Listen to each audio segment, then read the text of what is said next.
Salam, selamat pagi. Semoga Tuhan menyertai kita sekalian. Bapak, Ibu, dan Saudara yang dikasihi oleh Tuhan, kalau saudara hari ini berbicara tentang sukses, saya tidak bicara tentang teologi sukses saudara. Saudara pikir apa? Mati masuk surga, wow, sangat rohani sekali.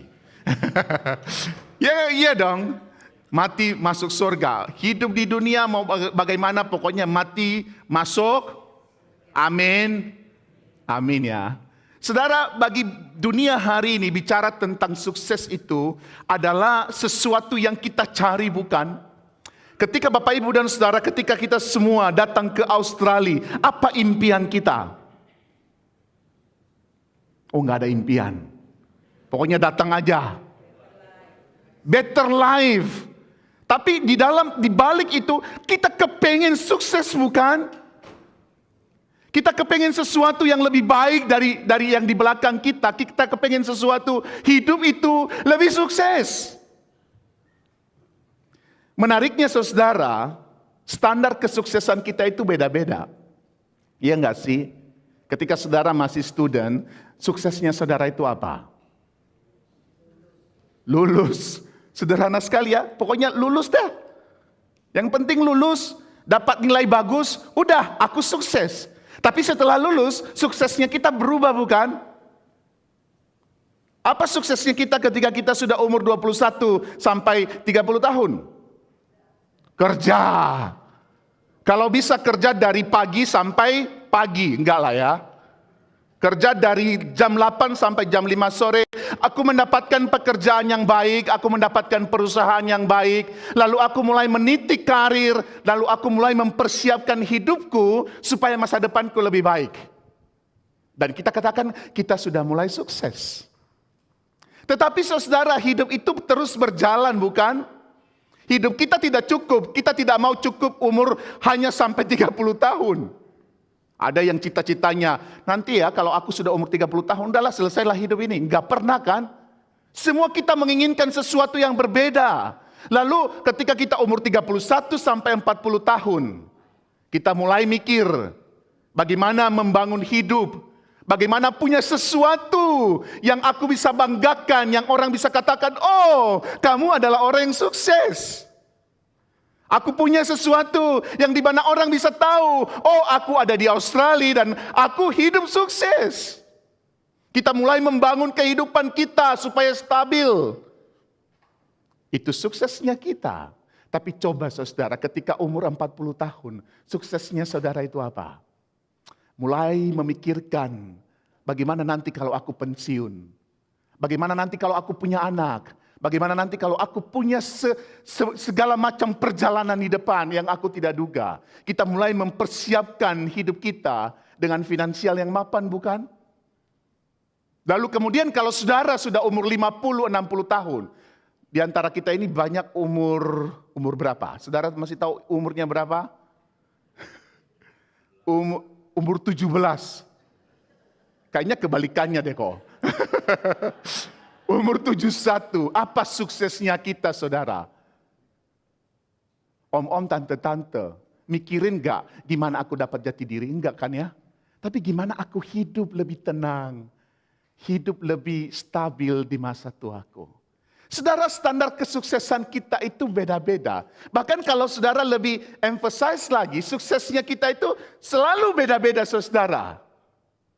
Ketika kita bicara tentang finansial, berharap finansial kita itu semakin hari semakin begini atau naik? Atau begini? Jadi goyang dong. Seharusnya kita berharap semakin naik, kita tidak akan kesusahan. Suksesnya kita itu bisa terjadi ketika kita bucket listnya kita itu semuanya terpenuhi. Saya ketemu dengan seorang teman saudara, dia itu pecinta naik gunung. Pecinta naik gunung. Dia sudah hampir seluruh gunung di Indonesia, dia sudah naik. Ada satu yang waktu saya ketemu dia, ada satu yang belum dia naik. Gunung Himalaya. Apa sih namanya? Mount Everest di Himalaya. Tapi setelah beberapa waktu dia mempersiapkan diri, Lalu dia bisa naik ke Gunung Everest. Tapi tidak sampai puncak. Cuma sampai base camp 5 katanya. Tapi dia sudah merasa sukses. Bucket listnya dia sudah terpenuhi. Bahkan kalau berbicara tentang anak muda hari ini yang content creator. Sukses itu selalu berkaitan dengan seberapa banyak follower di Instagram saya.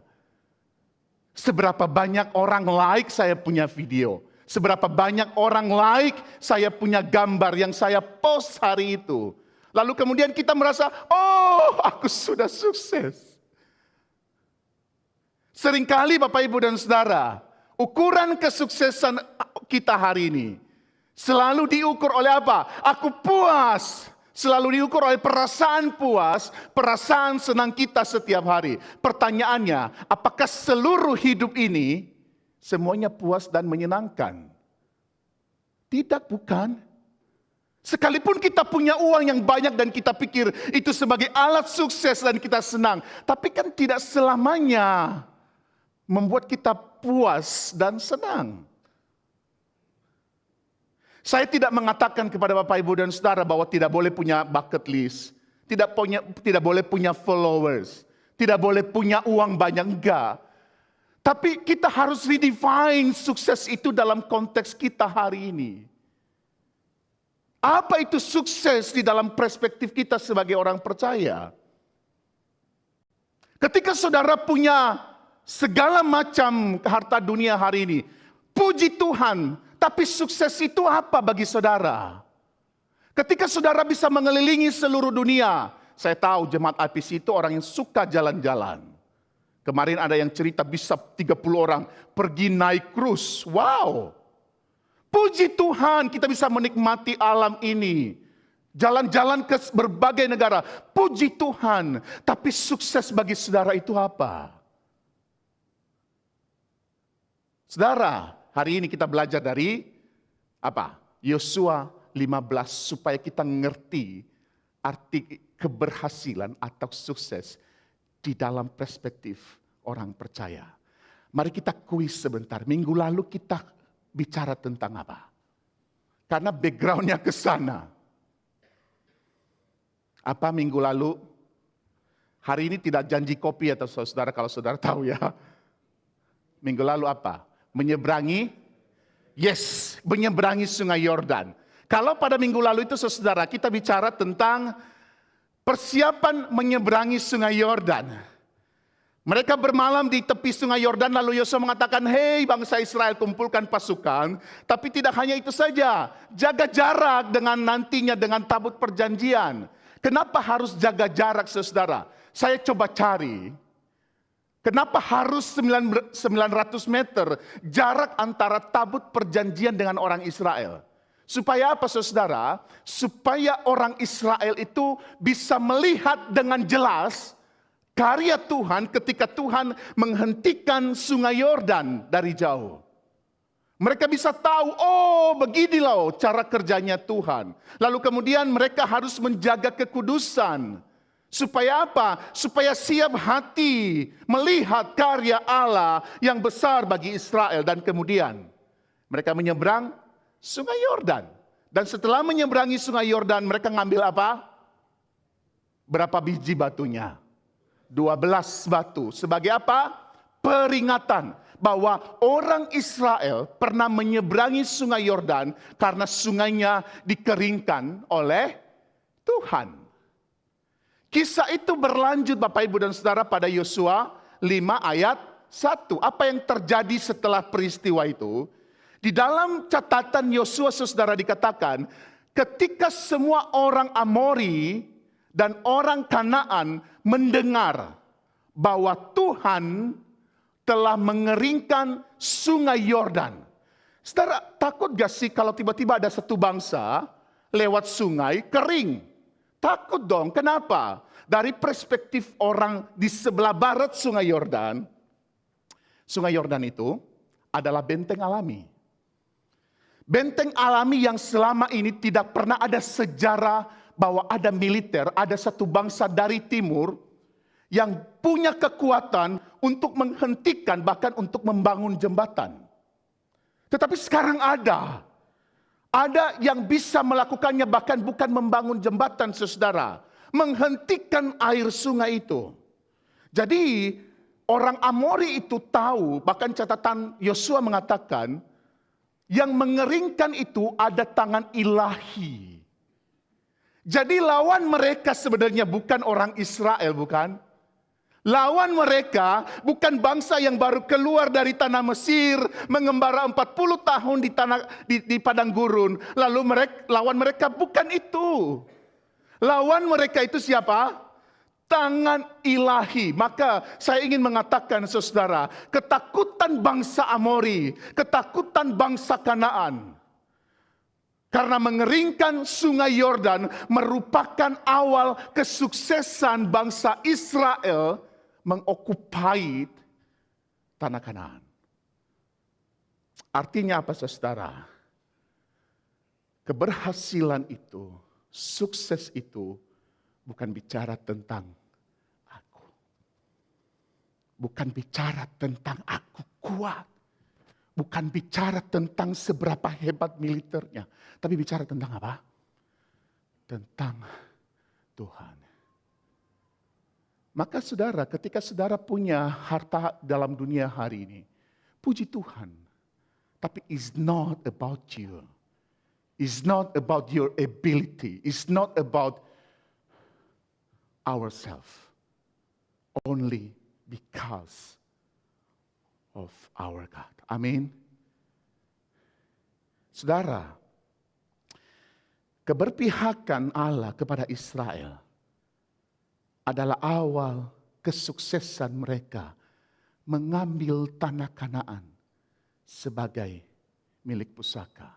Bayangkan saudara, ketika mereka mau mengambil itu, Allah itu sangat bekerja di tengah-tengah mereka. Buktinya apa? Ketika mereka disunat itu bangsa Kanaan dan bangsa Amori itu tidak nyerang loh.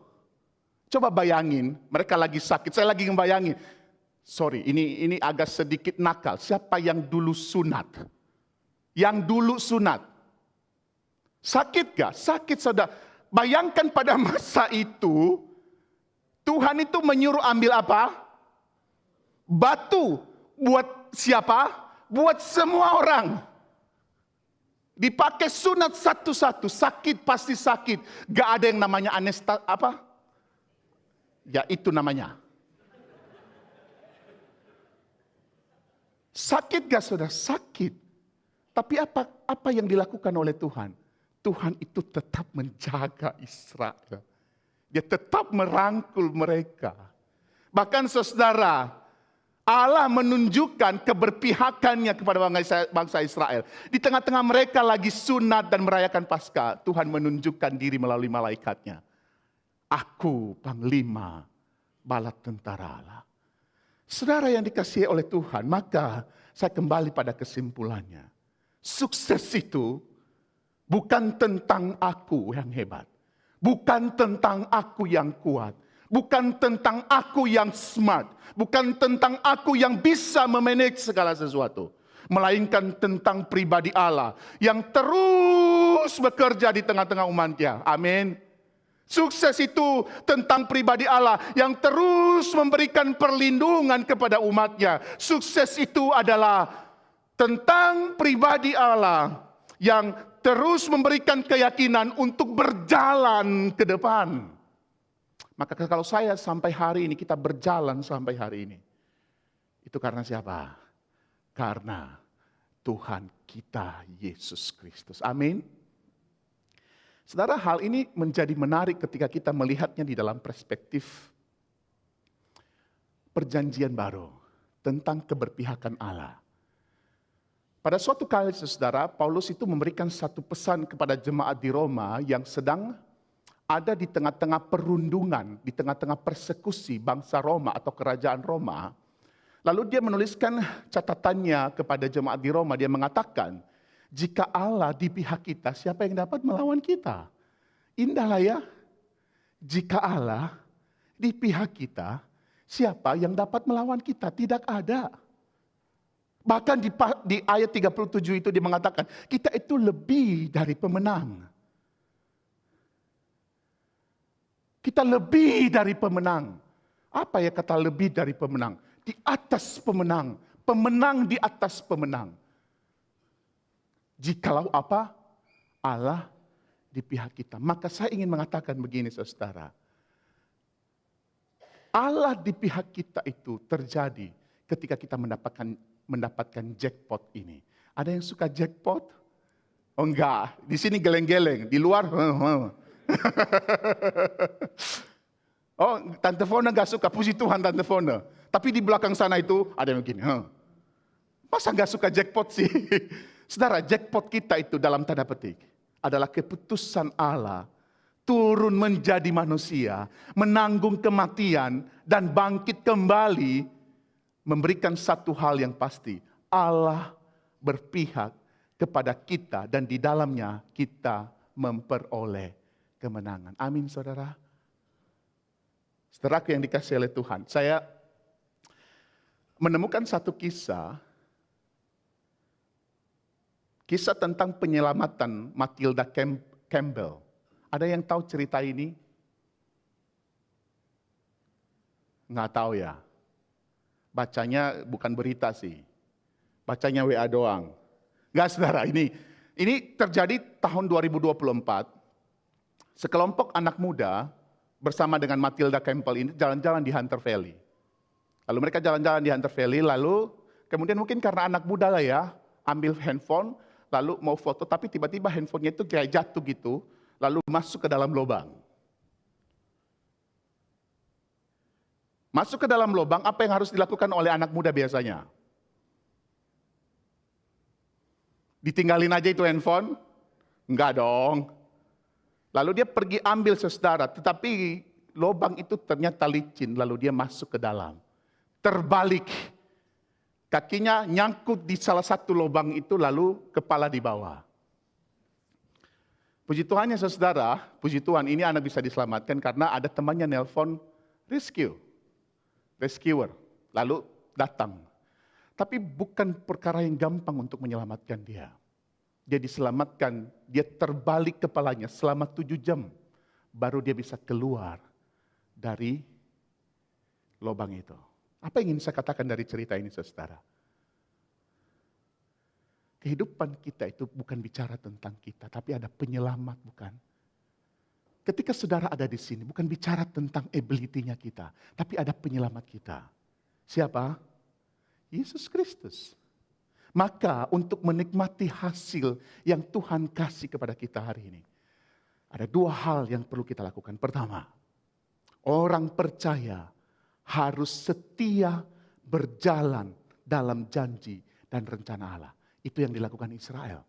Yang kedua, orang percaya harus tunduk dan berserah penuh kepada Allah, serta menjaga hidup kudus, hidup yang berkenan kepada Tuhan. Hidup yang berkenan kepada Allah.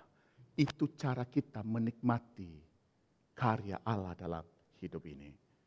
Saudara, itu yang pertama yang kita pelajari. Arti hidup sukses bukan bicara tentang siapa, bukan bicara tentang kita, tapi bicara tentang Allah. Yang kedua saudara, kembali kepada kisah Yosua 5 ayat 1. Orang Amori, apa? Orang Amori ketakutan bukan? Apa tindakan paling masuk akal kalau orang lagi ketakutan? Ketika penulis Yosua mengatakan, oh orang Amori takut, orang Kanaan takut. Tindakan yang paling masuk akal yang manusiawi apa? Lari. Bukan dari Israelnya maksudnya om. Apa tindakan yang harus dilakukan oleh orang Israel segera? Nyerang dong.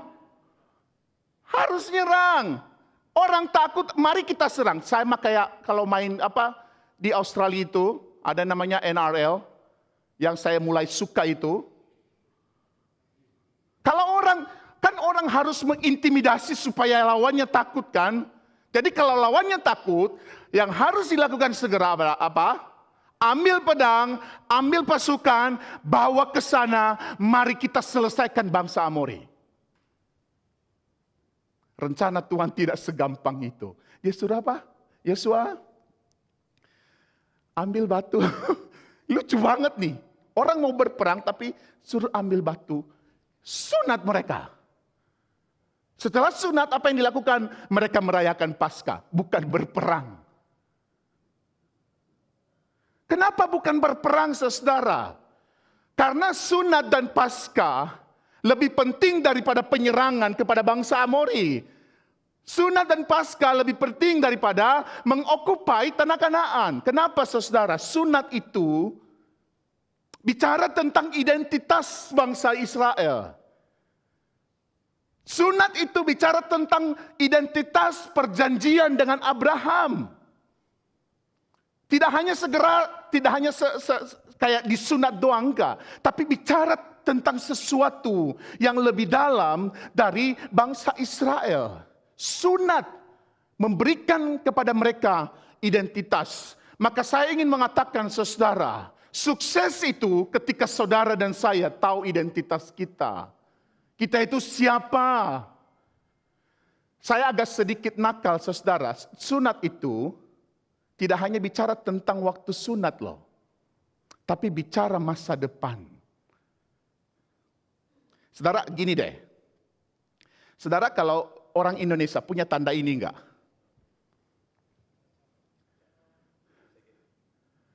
Ada yang punya enggak di sini?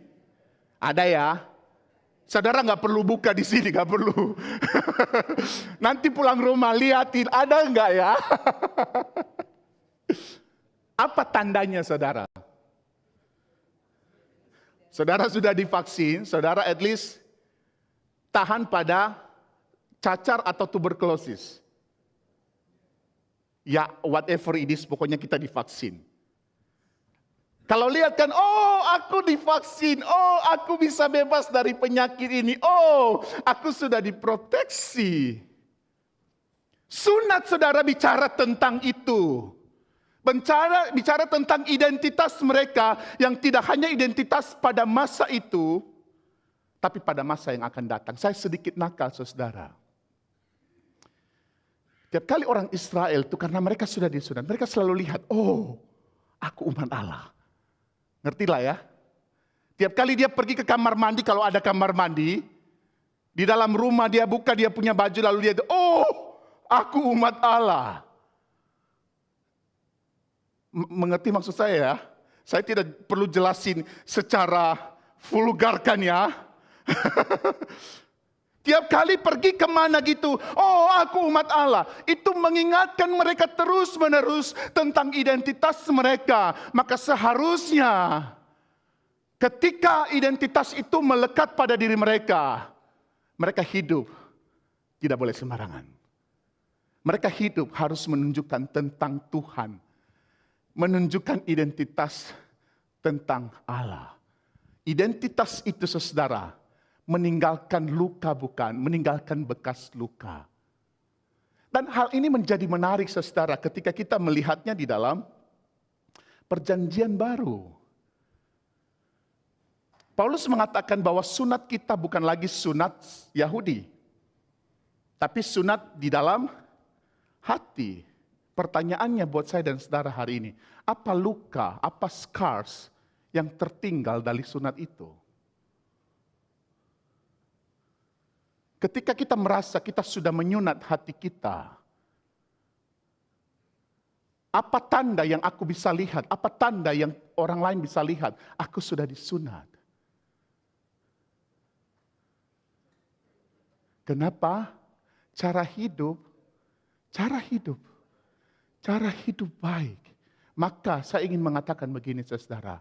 Suksesnya orang percaya itu setelah disunat hati rohaninya adalah berbuah. Berbuah. Berbuah itu berat gak? Oke. Siapa yang punya pohon mangga di rumah?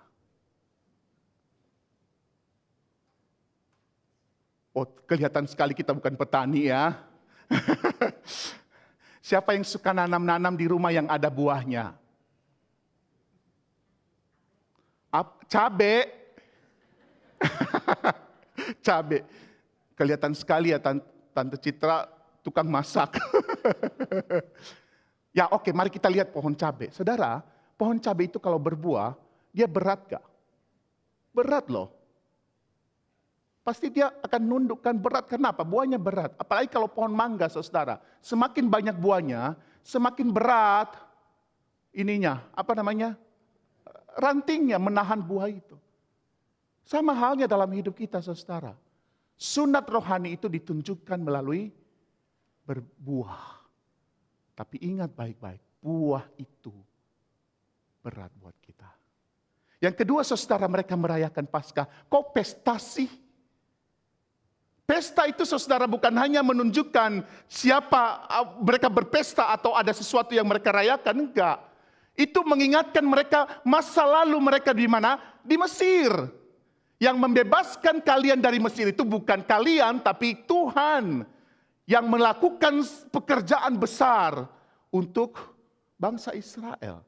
Maka ketika sunat dan Paskah itu dirayakan, menunjukkan apa? Masa lalu mereka di Mesir.